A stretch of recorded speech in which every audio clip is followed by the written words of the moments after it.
Shalom jemaat Tuhan. Shalom. Selamat pagi untuk kita semua pagi hari ini. Kita bersyukur Tuhan begitu baik dalam kehidupan kita. Tanpa terasa kita sudah ada di minggu pertama di bulan 5 ini. Luar biasa Tuhan sudah menolong kita, memelihara kehidupan kita. Dan kalau kita ada sampai saat ini, semuanya karena anugerah Tuhan yang begitu besar dalam hidup kita. Kita tidak bisa membalas semua kebaikan Tuhan jemaat Tuhan. Tapi lewat keberadaan hidup kita pagi hari ini, mari kita datang memuji Dia, mengagungkan Dia. Sebab Tuhan yang luar biasa di dalam sepanjang perjalanan kehidupan kita. Kita akan mulaikan ibadah kita pagi hari ini. Dan saya mengundang Ibu Evelyn untuk berdoa membuka ibadah kita. Terima kasih Tuhan Yesus baik.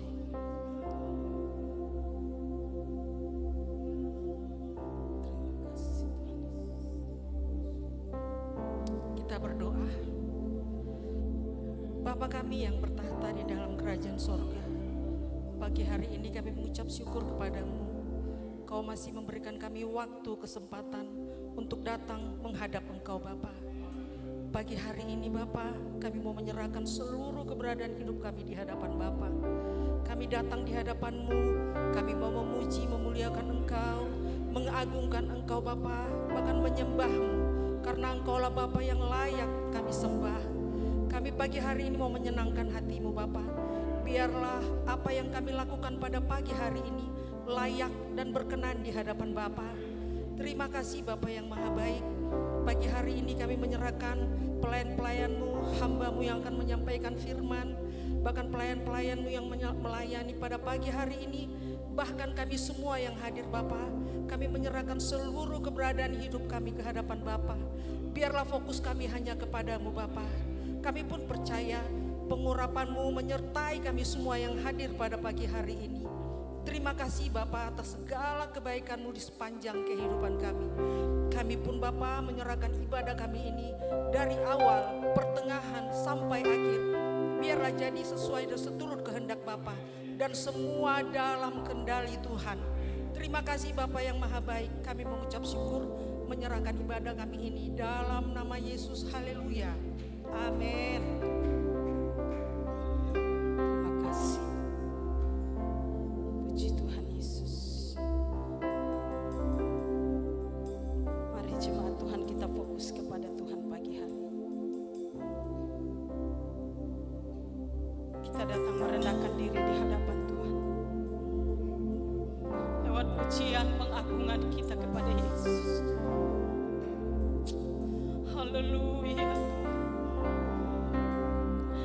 Haleluya Yesus. Terima kasih. Terima kasih Yesus Tuhan. Kami butuh kehadiran-Mu dalam hidup kami Tuhan. Kami butuh lawatan-Mu pagi hari ini Tuhan. Kami butuh kuasa Roh-Mu, kuasa Roh Kudus akan turun di tengah-tengah kami. Ya Allah, Yesus. Ya Allah. Terima kasih Tuhan. Sama-sama kita angkat pujian. Sungguh besar setiamu Tuhan. Terima kasih ya Roh.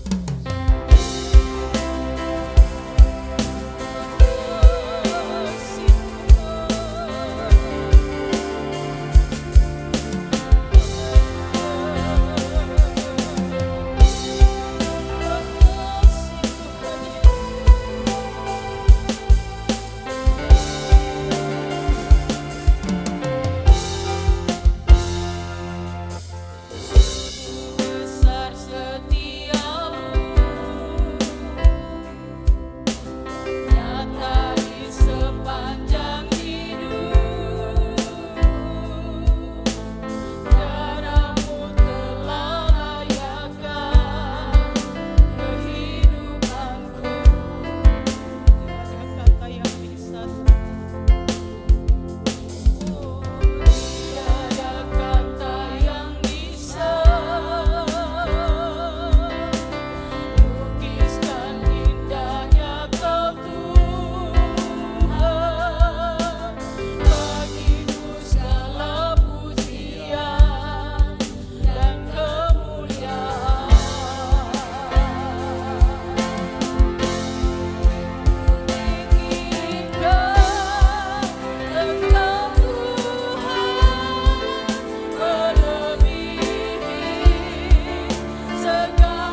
segalanya lebih dalam ku menyembah dalam roh dan kebenaran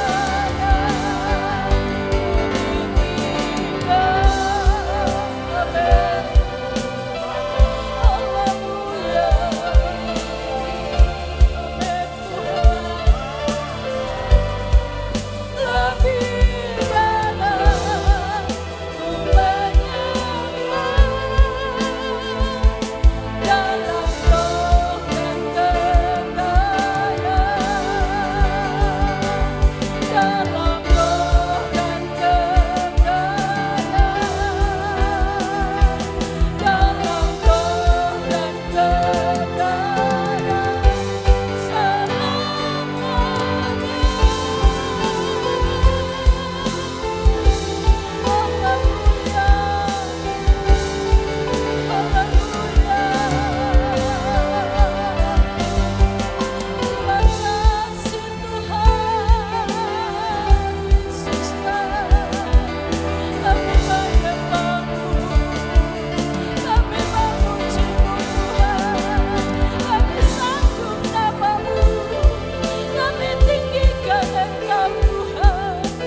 tepuk tangan yang paling meriah bagi Tuhan Yesus. Haleluya. Haleluya. Haleluya. Terima kasih Tuhan Yesus. Silakan duduk jemaat Tuhan.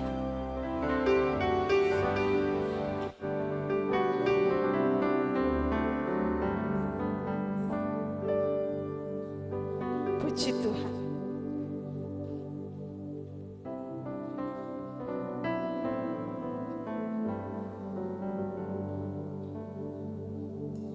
Puji Tuhan. Bebaskan roh kita pagi hari ini Tuhan, untuk memuji, menyembah dan mengagungkan Tuhan. Karena hanya Tuhan Yesus yang layak kita puji, kita sanjung dan kita agungkan dalam hidup kita. Puji Tuhan. Mari sama-sama kita angkat pujian. Engkau mati bagi dunia. Haleluya. Terima kasih Tuhan.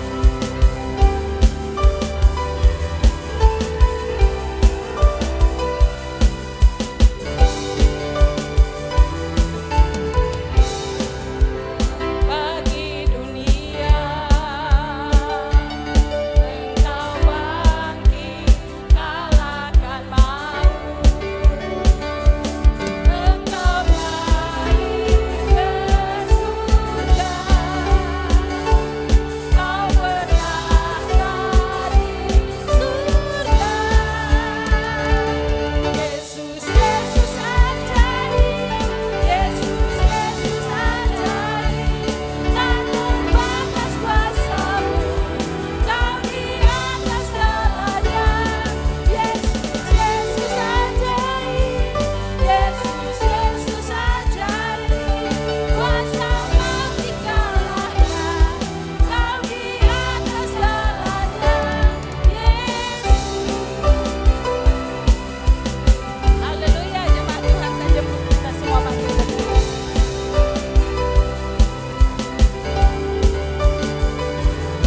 Engkau mati bagi dunia, Engkau bangkit, kalahkan maut. Engkau naik ke surga,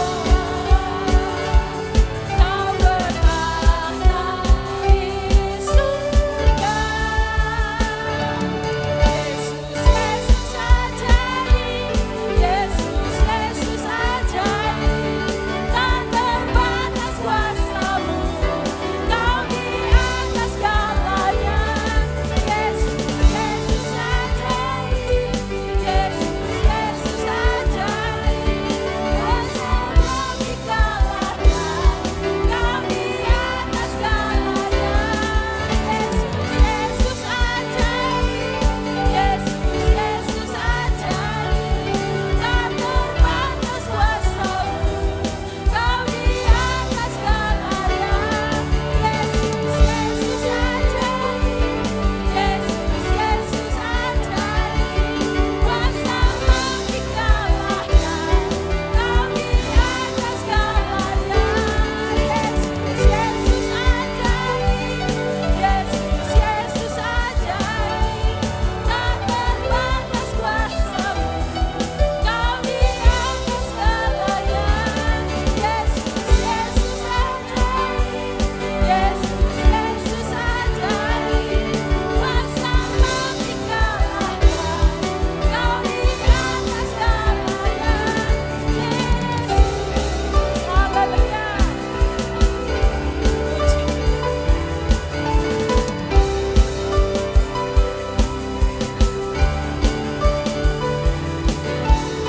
Haleluya.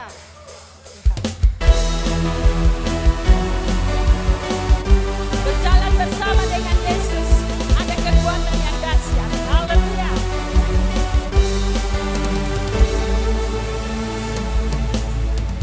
Berjalan bersamamu, takkan ku gentar. Amin.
tidak perlu takut menghadapi hidup ini Tuhan.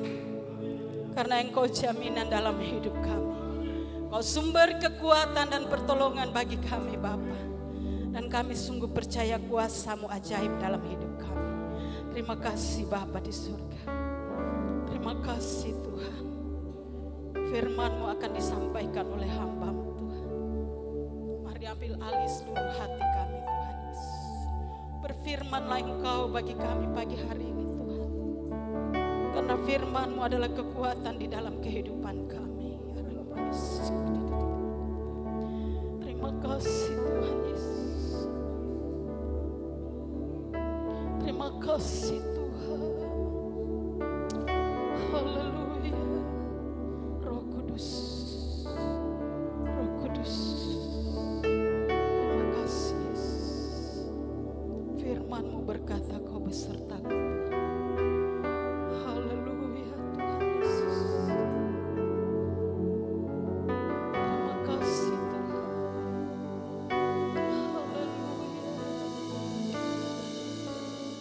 Firman-Mu berkata Kau besertaku. Amin Yesus. Maka kuat roh dan jiwaku. Amin. Tangan-Mu Tuhan selalu ku nantikan. Di setiap langkahku percaya. Firman-Mu berkata Kau besertaku. Maka kuat roh dan jiwaku. Tangan-Mu Tuhan selalu ku nantikan. Di setiap langkahku percaya. Dengan sayap-Mu ku akan terbang tinggi. Di tengah badai hidup ku tak menyerah. Kau kekuatan dan perlindungan bagiku. Pertolongan di tempat maha tinggi. Ku mengangkat tangan, aku berserah. Kau ku nantikan, Kau yang ku sembah. Yesusku, Rajaku. Jemaat Tuhan, sejemput kita semua bangkit berdiri. Firman-Mu berkata Kau besertaku. Maka kuat roh dan jiwaku. Tangan-Mu Tuhan selalu ku nantikan. Di setiap langkahku percaya.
Bapa, wujud-Mu tak bisa kami lihat dengan mata kami,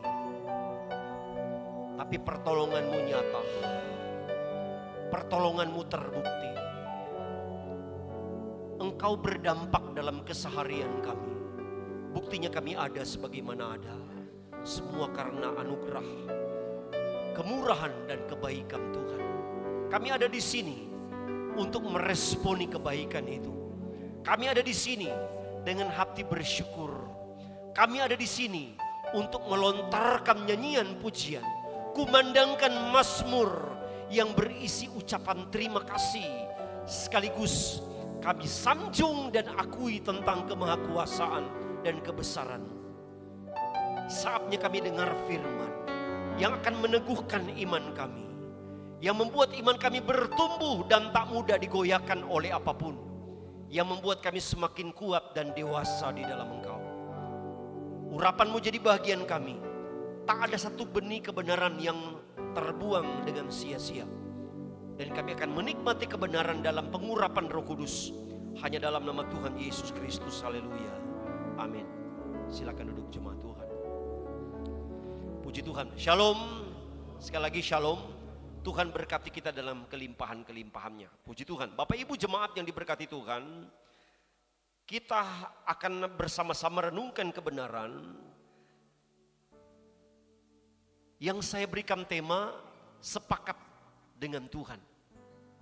Sekali lagi, sepakat dengan Tuhan. Mari kita buka dulu di dalam Injil Matius 18 ayatnya yang ke-19.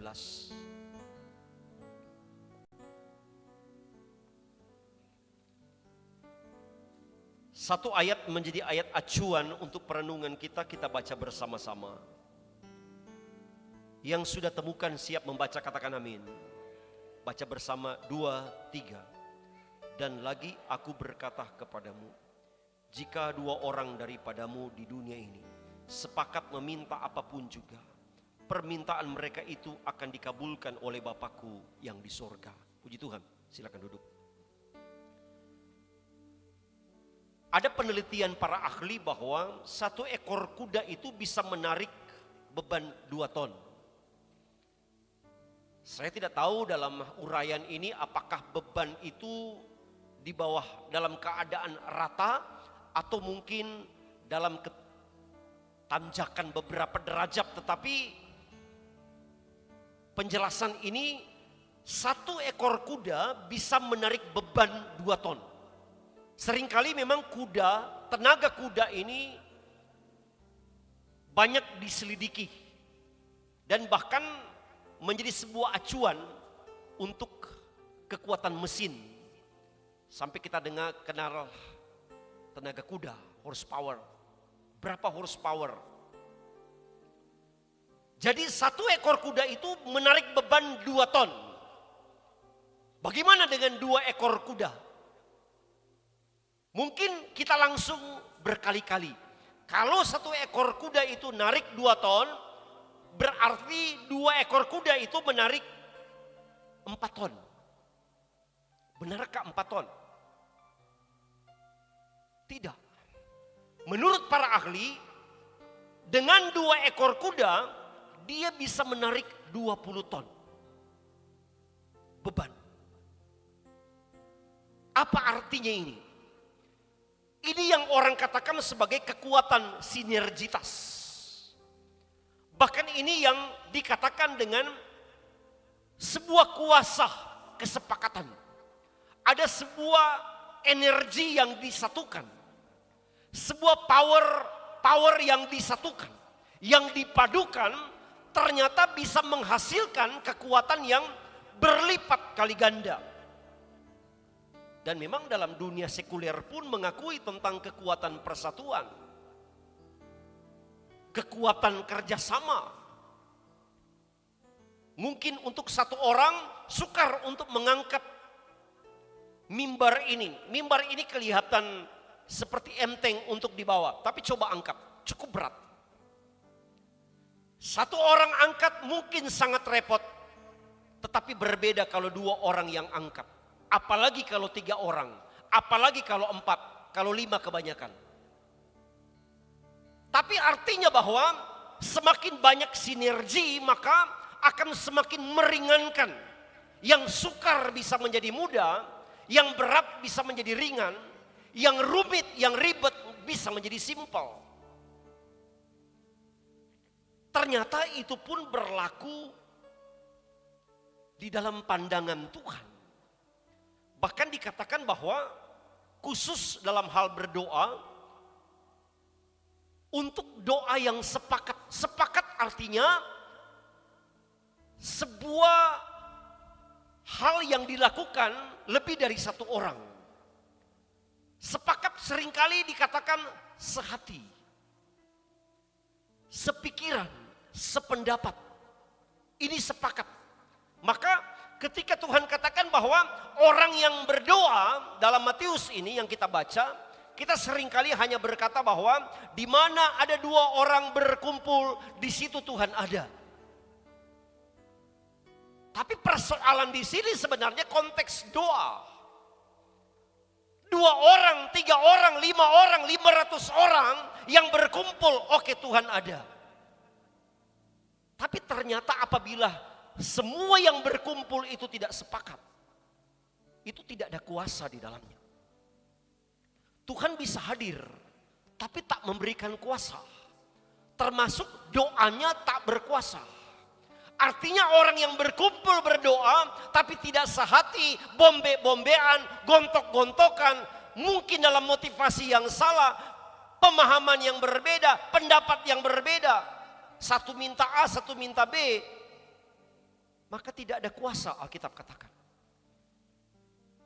Jadi kalau dalam ayat 19 kita kenal dengan kata sepakat di sini. Dimulai dengan ayat 18.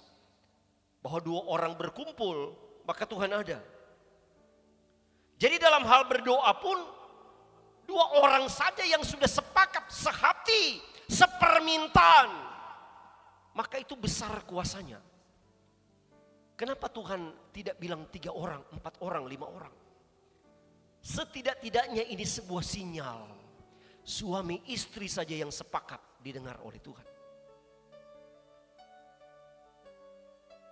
Sebuah nominal sepakat yang minim. Karena dikatakan yang namanya sepakat harus lebih dari 1. Tuhan tidak minta 3, Tuhan tidak minta 10, Tuhan tidak minta 1000, cukup 2. Ternyata energi sorganya itu dapat. Karena itu punya kekuatan di mata Tuhan. Apalagi kalau jemaat, khususnya jemaat GPDI Bukit Hermon kita sepakat berdoa. Apa yang sukar bagi Tuhan? Apa yang tidak mungkin bagi Tuhan? Kecil kekuatan kita. Kesanggupan kita terbatas. Tapi ingat, Tuhan kita tidak terbatas. Bahagian kita adalah bersehati, bersatu, sepakat, berdoa. Maka saya yakin itu akan menjawab doa-doa kita. Jadi tentang kesatuan hati dan kesepakatan dengan sesama ketika berdoa. Dalam keluarga, sepakat suami istri, apalagi ditambah dengan anak-anak. Kemudian dalam jemaat, sepakat antar jemaat. Atau dalam satu perkumpulan, sepakat bersama berdoa. Dalam unit-unit doa, sepakat bersama. Itu mengandung kuasa. Sepakat yang bersifat horizontal. Tapi saat ini ternyata ada kesepakatan yang sangat dan lebih luar biasa. Besarnya kuasa itu yang harus kita ketahui. Apa itu? Ketika kita sepakat dengan Tuhan. Ini mungkin jadi pertanyaan bagi kita. Yang seperti apa? Yang namanya sepakat dengan Tuhan. Ada contoh sederhana bagaimana kita untuk memahami yang dikatakan sepakat dengan Tuhan. Yang pertama yaitu ketika kita bersungut-sungut, kita sementara tidak sepakat dengan Tuhan. Orang bersungut bagaimana? Apa ini Tuhan? Ini lagi yang terjadi. Mana keadilan-Mu Tuhan? Apa yang Kau lakukan bagi saya? Apa yang Kau izinkan ini Tuhan? Segala sesuatu yang kita alami, yang kita jalani, kita tidak sukai. Kita komplain, kita bersungut, kita berbantah-bantah dengan Tuhan. Artinya sementara terjadi ketidaksepakatan dengan Tuhan. Dan yang sepakat yaitu ketika kita bersyukur. Bahkan termasuk sesuatu yang tidak kita sukai. Tapi kita bersyukur. Terima kasih Tuhan. Sebab itu Bapak Ibu jemaat yang diberkati Tuhan, saya akan berikan cukup 2 contoh saja tentang keputusan untuk sepakat dengan Tuhan. Kenapa saya katakan keputusan untuk sepakat? Karena untuk sepakat itu diberikan kehendak bebas kepada kita. Kita mau sepakat atau tidak. Jadi itu adalah pilihan kita. Tuhan tidak pernah paksakan untuk engkau bersepakat dengan Dia. Dan bahkan sebenarnya Tuhan tidak pernah menunggu persetujuan kita untuk Tuhan melakukan keputusannya.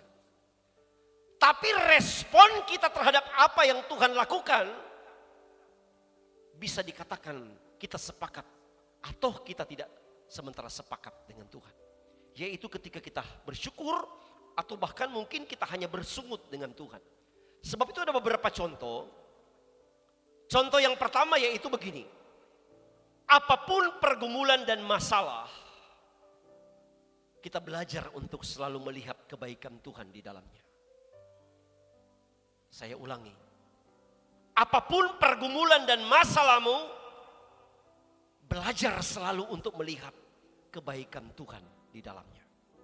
Roma 8 ayat 28 berkata begini. Ini di luar kepala, artinya kita tidak hafal barangkali. Kita tahu sekarang bahwa Allah turut bekerja dalam segala sesuatu untuk mendatangkan apa? Kebaikan. Bagi mereka yang mengasihi Dia. Yaitu bagi mereka yang terpanggil sesuai dengan rencana Allah. Tetap menyadari bahwa semua dalam kendali Tuhan. Mungkin kita berkata lost control. Semua di luar kendali. Semua di luar rencana, tak pernah kita duga, tak pernah kita kira, datang tiba-tiba, datang secara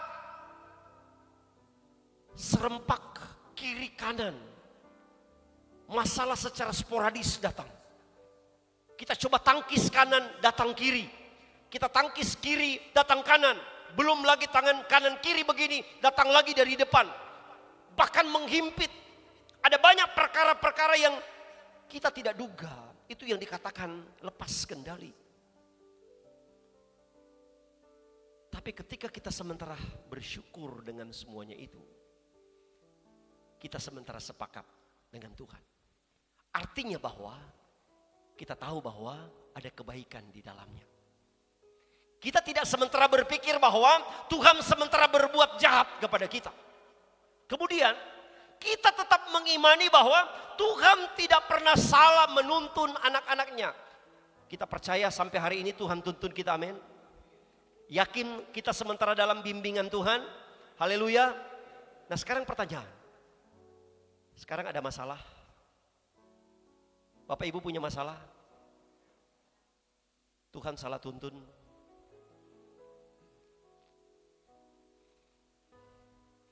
Orang Israel keluar dari tanah Mesir harus lewat padang gurun, Tuhan salah tuntun. Yusuf ketika menjadi orang nomor 2 di Mesir harus mengalami perjalanan yang turun, apakah Tuhan salah tuntun? Tidak. Jadi ketika kita merasa bahwa keadaan tidak menguntungkan kita, keadaan seolah-olah membuat kita semakin kehilangan kekuatan. Tapi ketika kita menyadari bahwa Tuhan tidak pernah salah tuntun, maka kita tetap bersyukur. Kan firman Allah harus jadi rema. Peristiwa apapun dalam Alkitab harus jadi rema. Kenapa tidak? Kisah Yusuf menginspirasi kita. Mungkin ada masalah, belum selesai, datang lagi yang satu, datang lagi yang satu. Jangan dulu berpikir engkau sementara dalam kutukan. Jangan dulu berpikir engkau sementara dihukum Tuhan. Berpikirlah, Yusuf pun mengalami itu. Tuhannya Yusuf adalah Tuhan saya. Tuhan yang sama. Sebab itu tetap bersyukur. Artinya katakan, Tuhan, saya tetap setuju. Apapun itu, karena saya tahu saya beserta Tuhan. Persetujuan kita bukan tentang apa yang kita alami, tapi kita setuju dengan apapun yang Tuhan lakukan. Tentang pribadi Tuhan maksud saya. Jadi Bapak Ibu jemaat yang diberkati Tuhan, semua yang Tuhan buat baik adanya. Loh, saya bangkrut loh Pak Pendeta. Saya rugi loh. Saya belum sembuh loh. Kira-kira ketika kita berkata Tuhan baik, ikhlas atau terpaksa? Betul tidak? Saya pernah tantang jemaat nyanyikan lagu Tak Pernah Kecewa mengiring Yesus. Yakin? Benar? Atau cuma lip sync? Tuhan tahu loh hati kita. Tuhan tahu loh, kau main drama di saya. Nah saya sutradaranya.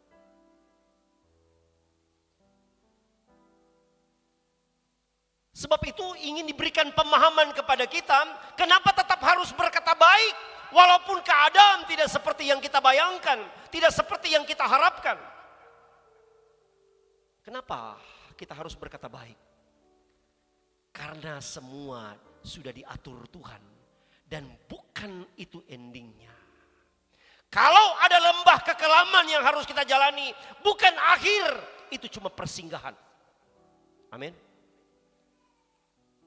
Itu bukan ending kita. Itu cuma bahagian tahapan persinggahan untuk ada tahapan selanjutnya. Kan kita seringkali penuh dengan ketakutan tentang apa nanti yang terjadi di akhir hidup kita, betul tidak? Itu kan yang kita khawatirkan. Bukankah Tuhan pemegang skenario hidup kita? Kalau kita percaya rancangan Tuhan bukan rancangan kecelakaan, rancangan masa depan yang penuh harapan, kenapa kita ragukan ketika ada lembah kekelaman yang kita jalani hari ini? Kenapa kita harus takut? Kenapa kita harus menyerah? Ketika ada keadaan banyak perkara yang mungkin mengintimidasi kita, bahkan membuat segala sesuatu di tangan kita itu hilang. Tuhan mau bilang, ini belum akhir hidupmu. Karena masih ada banyak jalan yang harus kita tempuh dan kita lalui. Jadi apapun keadaannya, yakin selalu dengan rencana Allah yang tidak pernah gagal. Itu yang membuat kita harus bersyukur. Bila untuk semua keadaan itu kita tetap bersyukur seperti yang saya katakan tadi, berarti kita sepakat dengan Tuhan. Kita sementara sepakat dengan Tuhan. Tetap bersyukur itu sekali lagi adalah keputusan. Artinya tidak dipengaruhi oleh apa yang sementara kita alami. Tapi dipengaruhi oleh dengan siapa kita berjalan. Apapun keadaannya, kita yakin Tuhan tidak biarkan. Kan kita syukuri bahwa puji Tuhan saya kenal Tuhan. Saya dituntun Tuhan. Saya dibimbing Tuhan.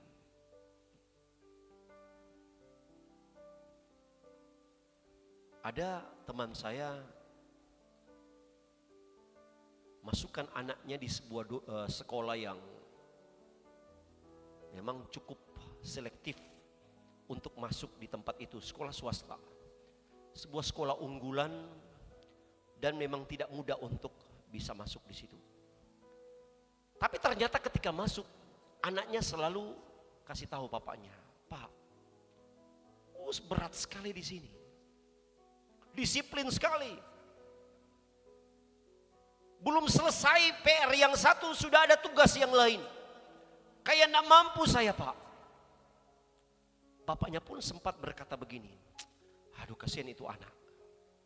Saya pikir-pikir, sebenarnya kau harus syukuri bahwa doamu dijawab, Tuhan izinkan anakmu masuk di situ. Kenapa keluhkan? Semua pendisiplinan dan cara belajar dan cara mendidik di sekolah itu.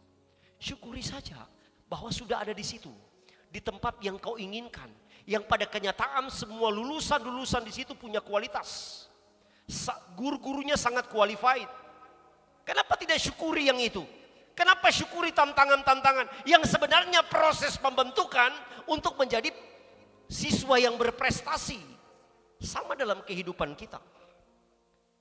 Sebenarnya yang harus kita syukuri bukan tentang apa masalah yang kita alami, tentang yang kita syukuri yaitu kita dalam tuntunan Tuhan. Seberat apapun masalah, seperti apapun persoalan, yakini itu adalah mata rantai menuju sukses. Saya terberkati dengan ada satu status di medsos kemarin yang saya baca.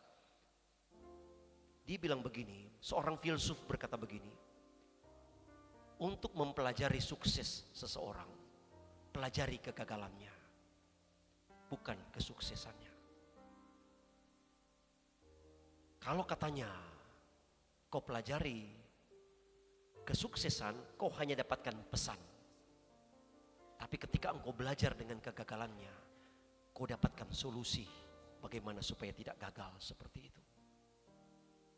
Bapak Ibu jemaat yang diberkati oleh Tuhan Yesus Kristus, tetap bersyukur sekali lagi adalah keputusan. Keputusan untuk tetap bersyukur dalam keadaan apapun, berarti kita sementara sepakat dengan Tuhan, artinya kita tidak komplain. Kita setuju dengan apa yang Tuhan lakukan, meskipun biasa daging ini berontak.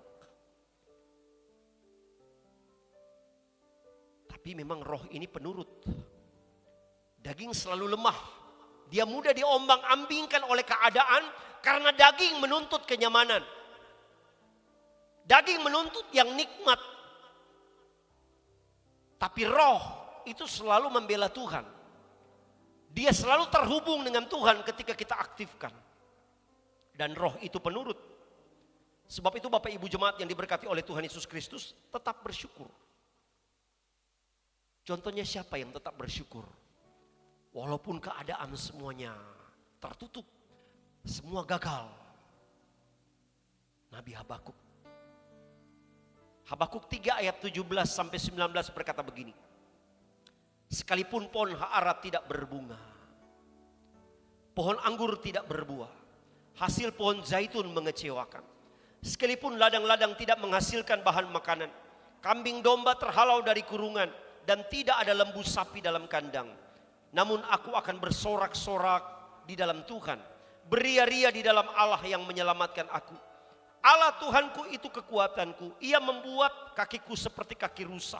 Ia membiarkan aku berjejak di bukit-bukitku. Nah Bapak Ibu, jadi yang dia syukuri, yang dia nyanyikan dengan sorak-sorai, bukan karena bahan makanan habis, tapi justru dia melihat keselamatan yang datang dari Tuhan. Paulus berdoa dan jawaban tak sesuai dengan yang diharapkan oleh daging. Ada orang bilang doa tak dijawab. Beda ya. Tak dijawab sesuai kebutuhan kita, tapi Tuhan biasa jawab. Tidak nak. Sama seperti dengan anak-anak kita. Kita jawab tapi tidak. Karena orang tua lebih tahu ini anak-anak kalau dijawab permintaannya mau jadi apa. Dari beberapa waktu yang lalu Icel selalu bujuk saya dengan maminya. Papi belikan handphone Pak. Belikan handphone. Biar yang murah saja. Kami sayang dia, sayang. Tapi kenapa tidak dipenuhi? Karena kami tahu apa dampaknya kalau usia begitu sudah saya berikan handphone. Mungkin anak-anak yang lain tidak ada masalah. Tapi saya lihat dia ini pinjam handphone maminya saja atau handphoneku, biasanya sudah tidak tahu waktu. Bagaimana kalau dia punya handphone sendiri? Sebab itu saya berikan sebuah syarat. Papi harus lihat dulu kau bertanggung jawab enggak. Ketika dibelikan handphone nanti benar-benar kau patuh dengan syarat ketika ada handphone di tangan. Kita sayang, kita mampu untuk beli, mampu. Kita sayang, itu sebenarnya sebuah hal yang sudah cukup untuk menyetujui permintaannya. Rasa cinta dan ada kemampuan. Tapi dampaknya apa? Tuhan sayang Paulus. Paulus melayani. Tuhan sangat cinta Paulus. Paulus cinta Tuhan. Paulus melakukan apapun pelayanan dan pekerjaan Tuhan. Tuhan sanggup untuk melakukan mujizat. Tapi ketika Paulus minta, kalau boleh, kau ambil cabut duri dalam daging. Tapi Tuhan menjawab, cukup kasih karuniaku bagimu. Tapi Paulus melihat kebaikan Tuhan di dalamnya. Bahwa seandainya Tuhan jawab itu, bisa saja saya jadi angku. Saya sombong dengan penyataan-penyataan. Dan orang yang sombong tidak masuk surga, kata Alkitab. Biasa Tuhan tidak menjawab kita. Karena Tuhan tidak mau kita gagal karena apa yang Tuhan berikan itu. Kita kalah dengan Tuhan dengan apa yang Tuhan berikan itu. Kita salah jalan, kita berdosa kepada Tuhan. Jadi Bapak Ibu jemaat yang diberkati oleh Tuhan Yesus Kristus, Habakuk benar-benar krisis, berada pada titik nadir. Semua sumber makanan dan penghasilan gagal. Terancam dengan bencana kelaparan, bahkan kematian. Orang kalau sudah lapar tidak ada makanan, bukankah kematian semakin mendekat? Alami kerugian besar. Bisa bayangkan semua bibit-bibit yang dia beli untuk anggur, belum lagi dengan kambing lembu, bahkan semua yang dia pelihara saat itu semua gagal. Tapi sekali lagi Habakuk sepakat dengan Tuhan. Terserah Tuhan. Saya setuju saja. Apa tandanya? Dia bersyukur. Bahkan bersorak-sorai dengan Tuhan. Sekali lagi bukan karena kejadian-kejadian itu. Tuhan tahu juga kita punya kehendak manusia. Untuk merasa kecewa itu manusiawi. Merasa stres itu manusiawi. Merasa kehilangan itu manusiawi. Tapi yang disyukuri yaitu Habakuk melihat keselamatan dari Tuhan. Artinya dia tidak ragu walaupun semuanya itu tiada. Tuhan masih punya banyak cara untuk membuat dia terpelihara.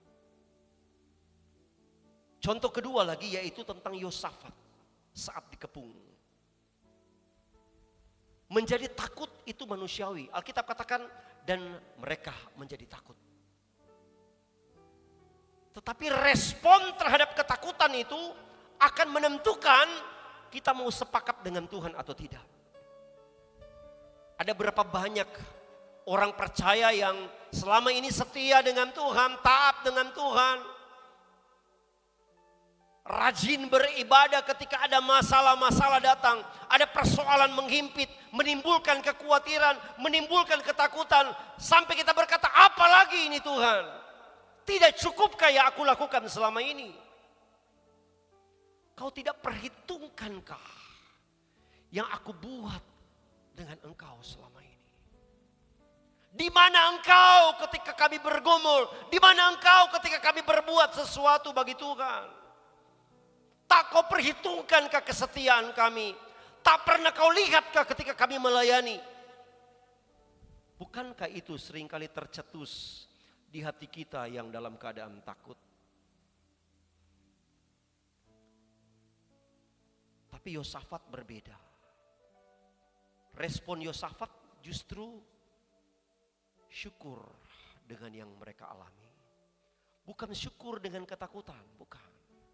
Dia syukuri bahwa yakin Tuhan akan berbuat sesuatu ketika mereka tetap memuji Tuhan.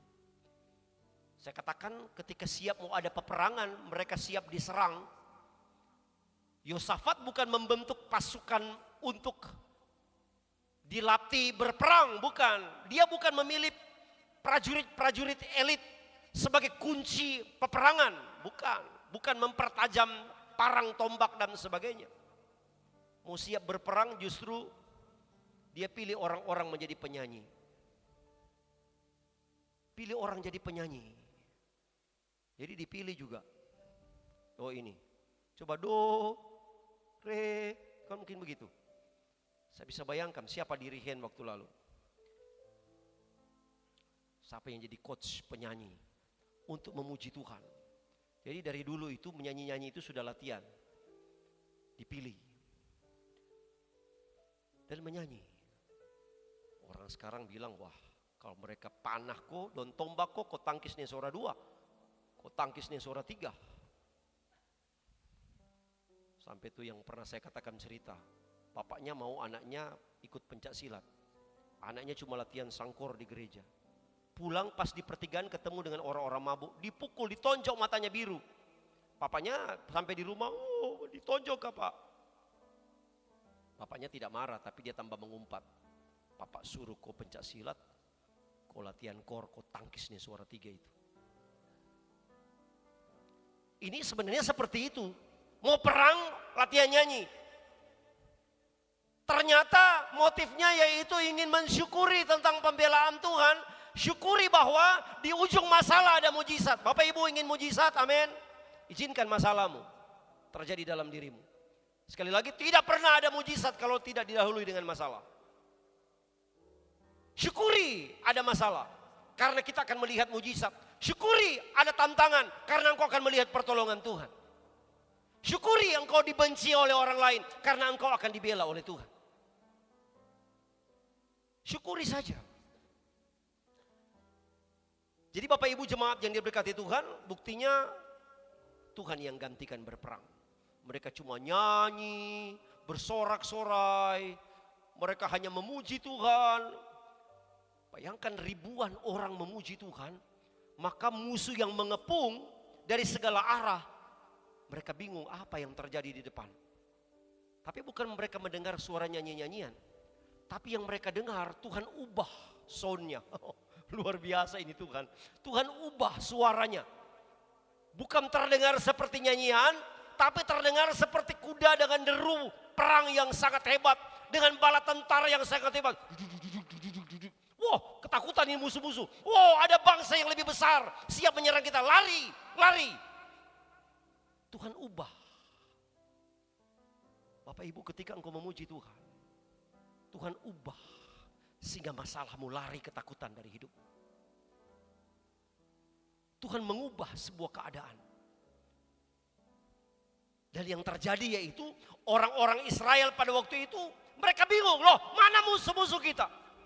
Lari tunggang langgang, yang disisakan justru yaitu makanan-makanan. Semua apapun barang-barang berharga yang dibutuhkan. 3 hari 3 malam mereka harus pungut. Itu makanan, tidak habis-habis. Sampai semua perhiasan-perhiasan, semua barang-barang mewah, senjata-senjata, semua keperluan-keperluan yang mereka perlukan, semua mereka hanya pungut gratis. Itu dampak orang yang sepakat dengan Tuhan, yang tetap bersyukur kepada Tuhan. Ada satu lagi yang kedua, cukup 2, karena kalau 3 pasti kita lapar. 2, permintaan Salomo tentang sepakat dengan Tuhan. 1 Raja-Raja 3 ayat yang kelima. 1 Raja-Raja 3 ayat yang kelima. Di Gibeon itu Tuhan menampakkan diri kepada Salomo dalam mimpi pada waktu malam. Berfirmanlah Allah, mintalah apa yang hendak kuberikan kepadamu. Bapak Ibu, kalau seandainya Tuhan ngomong seperti itu kepada kita, kira-kira kita mau minta apa? Waduh. Sedangkan ada orang kaya raya mungkin konglomerat. Pak, Bu, Mau minta apa? Ayo bilang saja, jangan malu-malu. Berbunga-bunga ini hati.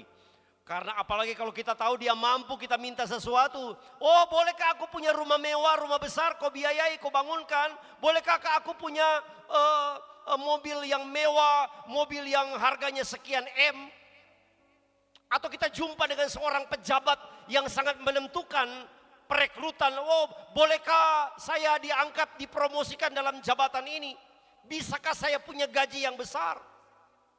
Bisakah saya punya pasangan yang cantik, yang ganteng, yang baik hati dan sebagainya? Kita pasti akan minta hal-hal yang demikian.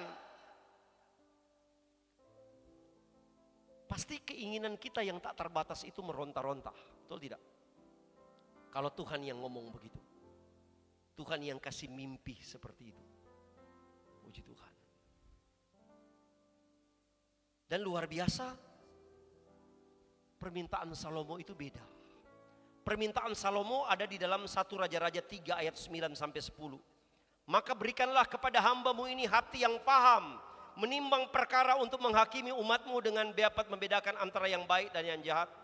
Sebab siapakah yang sanggup menghakimi umat-Mu yang sangat besar ini? Lalu adalah baik di mata Tuhan bahwa Salomo meminta hal yang demikian.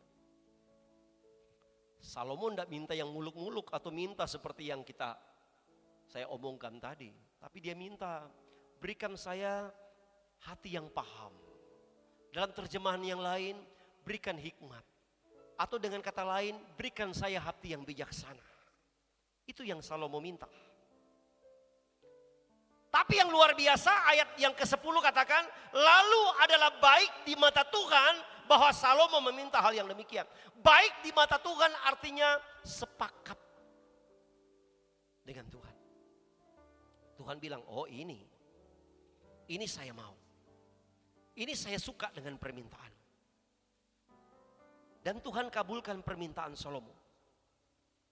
Dalam ayat 11 ayat 12. Jadi berfirmanlah Allah kepadanya, oleh karena engkau telah meminta hal yang demikian dan tidak meminta umur panjang atau kekayaan atau nyawa musuhmu, melainkan pengertian untuk memutuskan, maka sesungguhnya aku melakukan sesuai dengan permintaanmu itu. Sesungguhnya aku memberikan kepadamu hati yang penuh hikmat dan pengertian, sehingga sebelum engkau tidak ada seorang pun seperti engkau, dan sesudah engkau takkan bangkit seorang pun seperti engkau. Tuhan kabulkan. Dan luar biasa, Tuhan kasih sebuah pemeteraian bahwa tidak akan ada orang seperti dia, satu-satunya, sebelum dan sesudah. Sampai hari ini pun tak ada seorang sehikmat dari Nabi Sulaiman atau Salomo. Tapi apakah hanya itu saja? Saya ingin katakan, ketika sepakat dengan Tuhan, maka Tuhan bisa melakukan sesuatu yang bahkan jauh melebihi dari yang kita bayangkan. Kalau permintaan kita sudah sepakat dengan Tuhan, maka Tuhan lakukan lebih lagi. Coba lihat ayat 13-14. Ternyata apa yang tidak diminta juga Tuhan kasih. Ayat 13. Dan juga apa yang tidak kau minta aku berikan kepadamu, baik kekayaan maupun kemuliaan. Sehingga sepanjang umurmu takkan ada seorang pun seperti engkau di antara raja-raja. Dan jika engkau hidup menurut jalan yang kutunjukkan dan tetap mengikuti segala ketetapan dan perintahku sama seperti ayahmu Daud, maka aku akan memperpanjang umur. Memang Salomo tidak minta kekayaan, tidak minta takhta, tidak minta umur panjang. Tetapi ketika sepakat dengan Tuhan apa yang dia minta, justru dia mendapatkan sesuatu yang dia tidak duga. Apa kesimpulan yang bisa kita ambil di sini? Dari uraian di atas, dari penjelasan saya di atas, sekarang pertanyaannya begini, permintaan yang bagaimana yang membuat kita sepakat dengan Allah? Permintaan seperti apa sih yang membuat kita sepakat dengan Allah? Ada beberapa hal utama, takaran dan syarat supaya permintaan kita sepakat dengan Allah. Ya. Pertama yaitu apakah permintaan kita selalu bermuarah pada hormat dan kemuliaan nama Tuhan. Tuhan, saya mau Engkau berkati saya supaya saya bisa memberkati orang lain. Supaya saya bisa melakukan lebih bagi pekerjaan Tuhan. Tuhan, beri saya umur panjang supaya saya bisa berbuat banyak bagi Tuhan dan orang lain. Tuhan, beri Beri saya pintar dan kecerdasan supaya bisa berdampak bagi orang-orang di sekitar saya, bagi pelayanan, bagi masyarakat. Tuhan, penuhi aku dengan karunia-karuniamu supaya aku bisa memperlengkapi gereja Tuhan di mana aku bisa Engkau tempatkan melayani. Itu semua untuk kemuliaan nama Tuhan. Tuhan, bolehkah saya punya kendaraan supaya saya bisa pergi untuk beribadah dengan Engkau? Bolehkah Tuhan saya punya ini, punya itu? Bolehkah Tuhan rumahku bisa diperbesar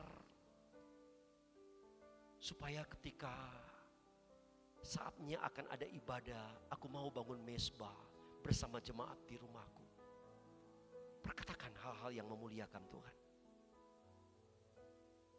Hal-hal yang untuk tujuan kemuliaan Tuhan. Tapi kalau kita berdoa, Tuhan berikan aku rumah besar, yang besar supaya tetanggaku tahu saya mampu. Tuhan bilang doa yang disertai nafsu tidak dijawab oleh Tuhan.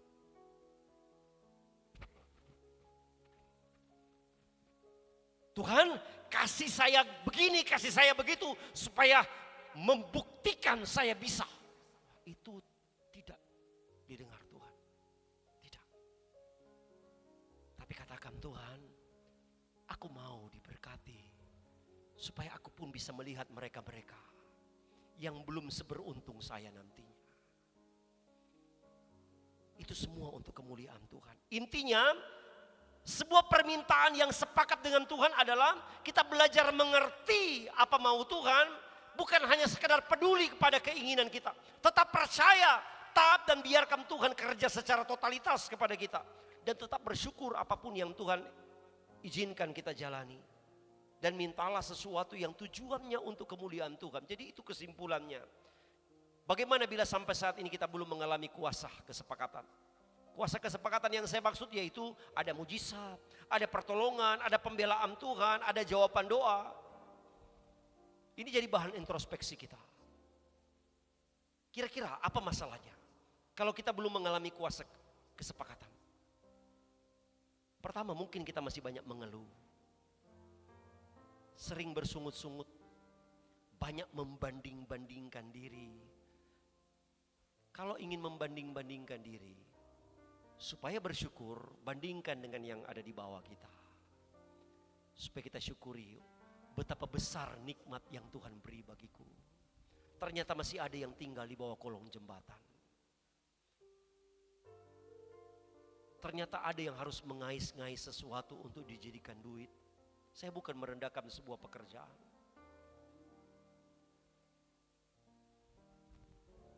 Ternyata di luar sana masih ada orang yang sangat susah hidupnya. Tapi kalau kita selalu melihat ke atas, dalam hal ini bukan melihat Tuhan, tapi orang-orang yang lebih dulu beruntung. Kita hanya lihat keuntungannya, kita tidak lihat prosesnya, itu masalahnya. Kita komplain dengan semua yang dia alami, dia nikmati, dia dapatkan. Kita tidak melihat bagaimana proses sampai dia ke sana. Sebab itu syukuri. Kenapa belum ada kuasa mengalami kuasa kesepakatan? Mungkin kita masih banyak bersungut, masih banyak tertuju pada kepentingan sendiri, egosentris. Sebab itu ubah perspektif, ubah perkataan-perkataan doa, perbaiki motivasi. Saya yakin kuasa kesepakatan itu terjadi. Yang setuju katakan amin. Tutup Alkitab kita masing-masing.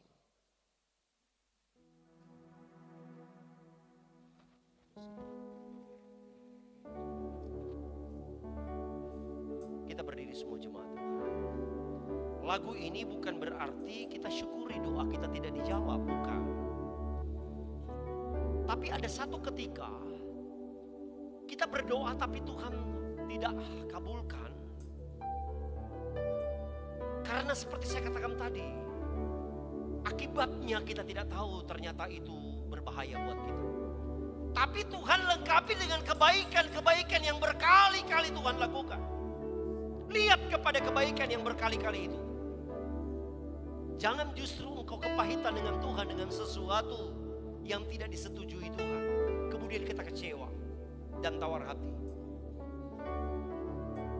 Nyanyikan lagu ini untuk percaya bahwa Tuhan setia kepada kita. Yesus. Meskipun Tuhan tak menolong, meskipun duri dalam dagingku, ku tetap memilih, tetap memilih dan percaya dan mengucap syukur. Meskipun doaku tak terjawab, meskipun doaku tak terjawab, meskipun dagingku habis lenyap, tetap memilih untuk percaya dan lagi dari awal. Meskipun Tuhan tak menolong, meskipun Tuhan tak menolong,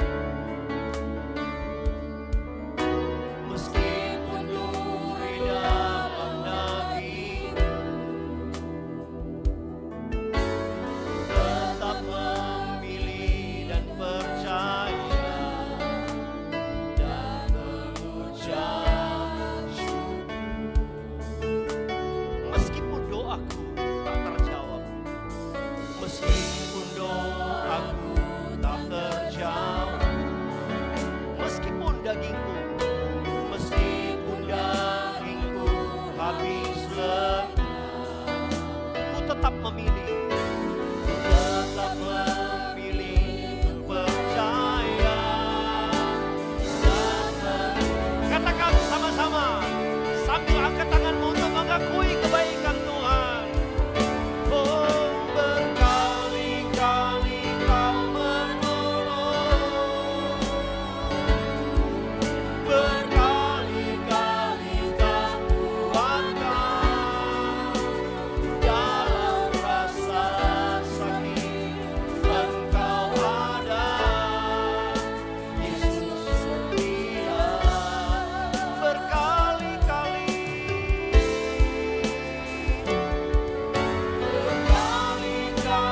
Kau menolong, berkali-kali Kau kuatkan dalam lembah gelap, Engkau ada, Yesus setia. Lagi dari awal, meskipun Tuhan tak menolong, meskipun Tuhan tak menolong, ya, meskipun duri dalam daging, ku tetap memilih dan percaya dan mengucap syukur. Meskipun doaku tak terjawab, meskipun doaku tak terjawab, meskipun dagingku habis lenyap, tetap memilih untuk percaya dan mengucap. Lagi katakan berkali-kali, oh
ketika ada seorang bapak yang memperhatikan ada kepompong yang bergantungan dan dari dalamnya mulai kelihatan akan menjelma menjadi seekor kupu-kupu.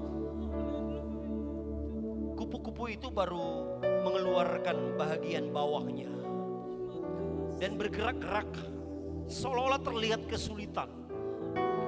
Maka akhirnya bapak itu berbelas kasih dan dia merobek kepompong itu dan membiarkan kupu-kupu itu bebas. Tahu enggak apa yang terjadi? Kupu-kupu itu cacat. Ternyata sayapnya belum berbentuk, masih terlalu pendek dan belum sesuai dengan yang seharusnya. Butuh kesabaran beberapa waktu lagi untuk sayap itu terbentuk. Apakah kita bertanya, Tuhan tidak tega?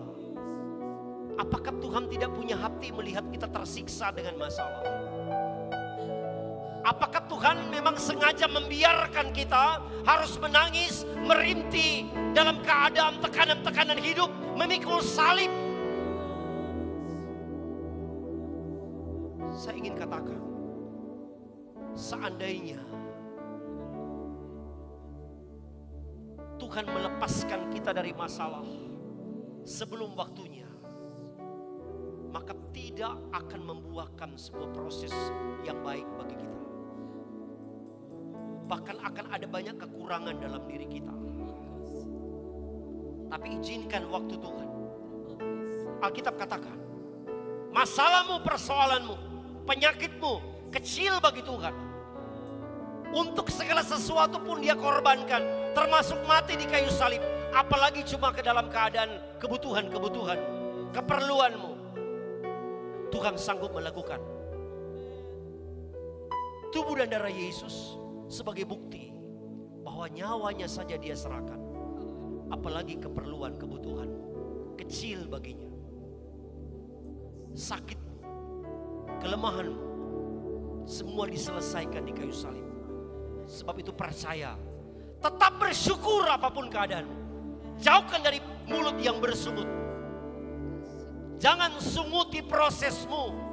Sekali lagi saya katakan, jangan sunguti prosesmu, karena itu akan membatalkan prosesmu. Syukuri, sepakat dengan Tuhan, maka indah pada waktunya Tuhan melakukan yang terbaik bagimu. Kami siap lagi untuk bersekutu dengan tubuh dan darah-Mu. Kami yakin melengkapi dan menyempurnakan firman yang kami dengar. Kami ingin terus sepakat dengan Tuhan, bersama dengan Tuhan. Di dalam nama Yesus, haleluya. Amin. Silakan duduk jemaat Tuhan. Saya undang majelis gembala.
Bapak Ibu jemaat, ketika Tuhan bagikan tubuh dan darahnya, roti dan minuman yang dia bagikan, dia tidak berkata lagi inilah minuman atau roti yang melambangkan tubuhku dan darahku. Tapi dia langsung berkata inilah tubuhku. Sebab itu percaya bahwa yang di tangan kita ini adalah tubuh Kristus dan darah Kristus. Percaya bahwa di dalamnya ada kuasa. Sebab itu kita angkat tubuh Kristus. Pandang Tuhan yang mati bagi kita. Percaya bahwa ada mujizat kuasa kebangkitan dalam tubuhnya. Sebab apa yang telah kuteruskan kepadamu telah aku terima dari Tuhan. Yaitu bahwa Tuhan Yesus pada malam waktu ia diserahkan mengambil roti. Dan sesudah itu ia mengucap syukur atasnya. Ia memecah-mecahkannya dan berkata, inilah tubuhku yang diserahkan bagi kamu. Perbuatlah ini menjadi peringatan akan aku. Mari dengan iman kita makan bersama dalam nama Yesus.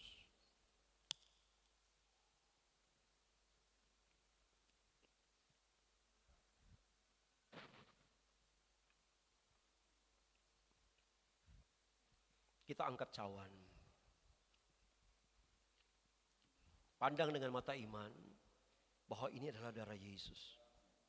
Karena inilah perkataan Yesus yang sesungguhnya, yang menjadi minuman yang sesungguhnya bagi kita.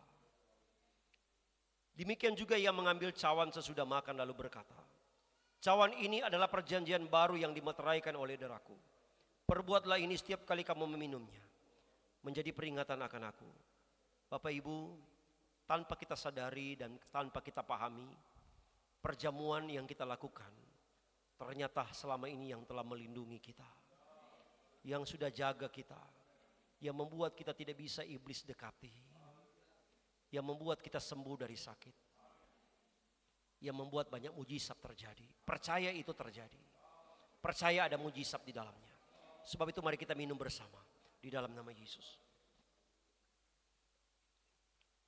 Mari kita berikan tepuk tangan yang meriah bagi Tuhan Yesus Kristus. Haleluya, haleluya, haleluya. Haleluya, haleluya. Haleluya, haleluya. Terima kasih Bapa. Firman-Mu kami percaya akan membuat kami menjadi pribadi-pribadi yang sepakat dengan Tuhan.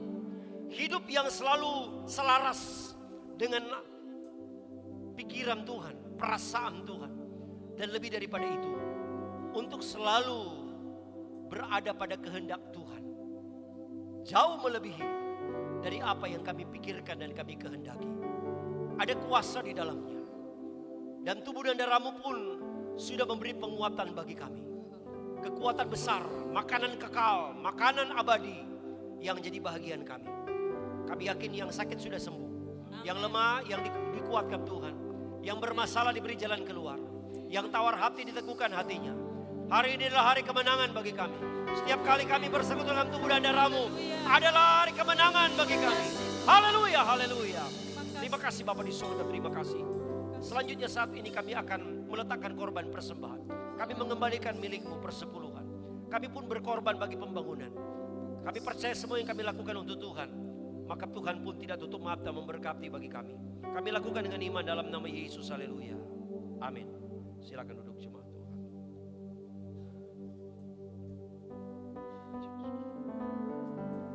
Kita percaya bahwa Tuhan sudah memberkati kita semua pagi hari. Puji Tuhan, kita akan memberikan persembahan kita. Kita angkat satu pujian. Anak Allah.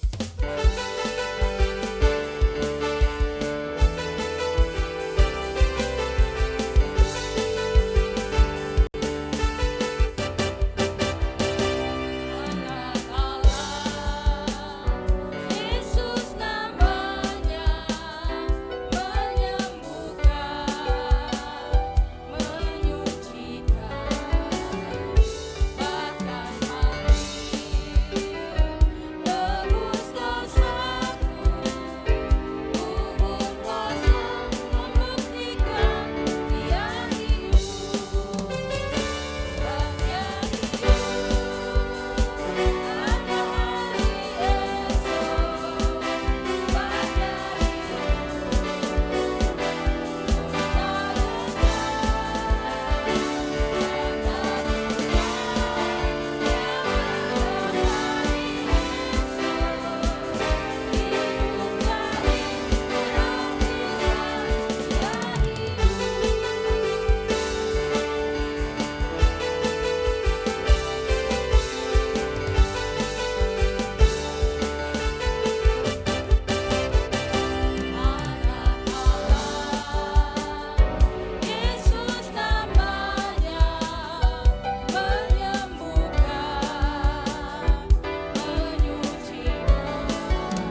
Puji Tuhan, Tuhan Yesus memberkati Bapak Ibu jemaat Tuhan. Dan kita akan dengarkan semua pelayanan yang akan kita jalani di sepanjang minggu ini. Sebentar ada ibadah permata bertempat di keluarga Bapak Abner Todi di Wasuponda. Itu dimulai jam 6:30 malam. Kemudian doa hari Rabu kami pindahkan ke hari Kamis.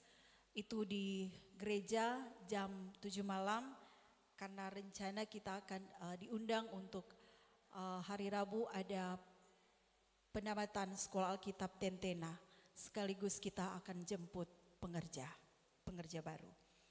Kemudian hari Jumat ada doa puasa dan doa rantai, itu dimulai dari jam 8 pagi sampai jam 3 sore. Dan malamnya ada ibadah pemuda bertempat di rumah saudara Rizal yang ada di Wawendula. Itu dimulai jam 7 malam. Kemudian hari Sabtu ada Sabtu Ceria. Bagi semua anak-anak sekolah minggu, hari Sabtu ada Sabtu Ceria di tempat di rumah dari anak Lydia, Gracia dan Jeremy. Itu dimulai jam 9 pagi. Dan hari Sabtu itu ada latihan buat semua tim pelayan altar yang akan melayani nanti minggu depan, itu jam 4:30 sore. Itu saja pengumuman untuk kegiatan kita di sepanjang minggu. Dan selamat ulang tahun jemaat Tuhan yang berhari ulang tahun. Ada Saudari Agnes, Bapak Rambung, Ibu Ritnam dan Saudara Frankie. Kita topang doa bersama. Jemaat yang sakit ada Ibu Priska, bahkan Bapak Lexi. Dan maaf yang baru saya baca di grup tadi pagi, ada anak Gracia dan anak Lydia yang lagi sakit. Bahkan kita topang bersama anak-anak sekolah kita yang akan mengikuti ujian untuk besok hari. Ada tambahan pengumuman dari Bapak Gembala.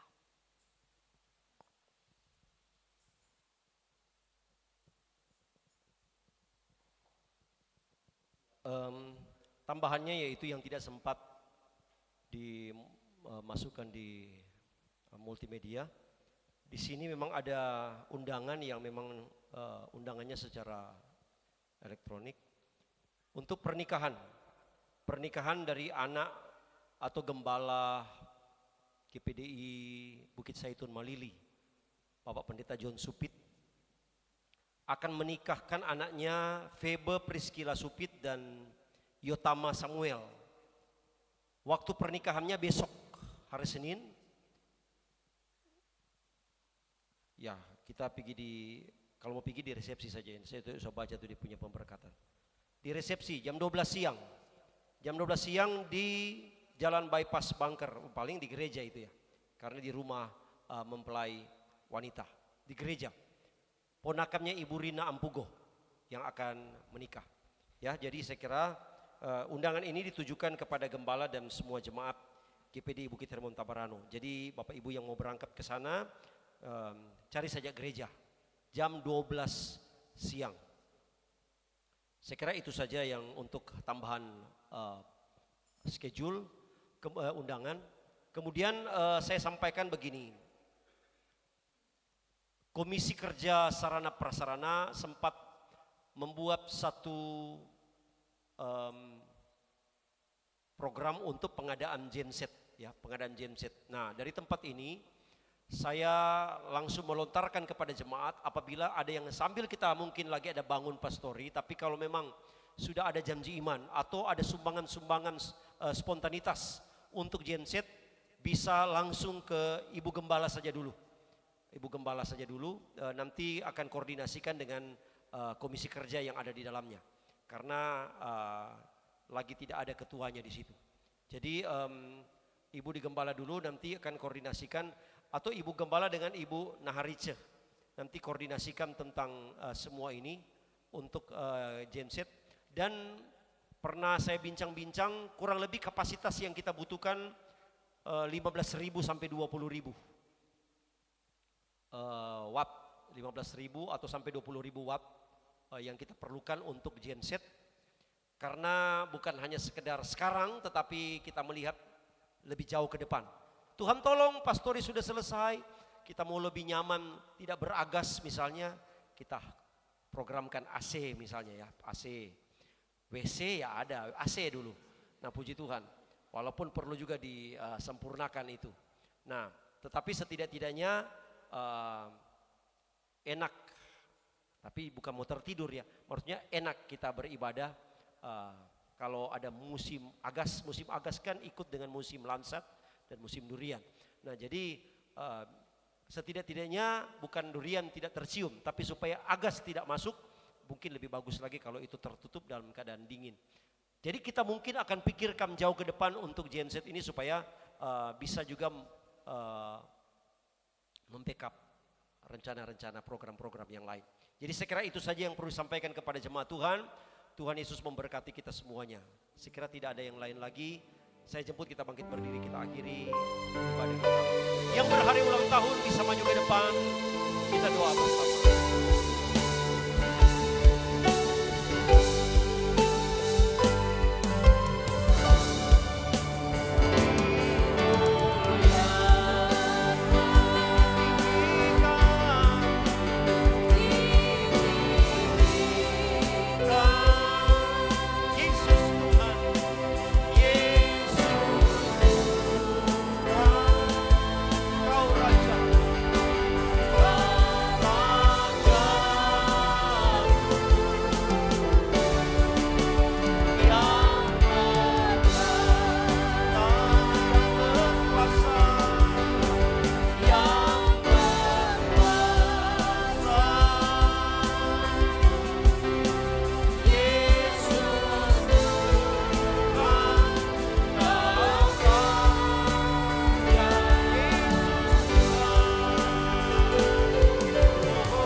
Yesus yang kami muliakan. Amen. Tuhan yang telah melakukan banyak perkara.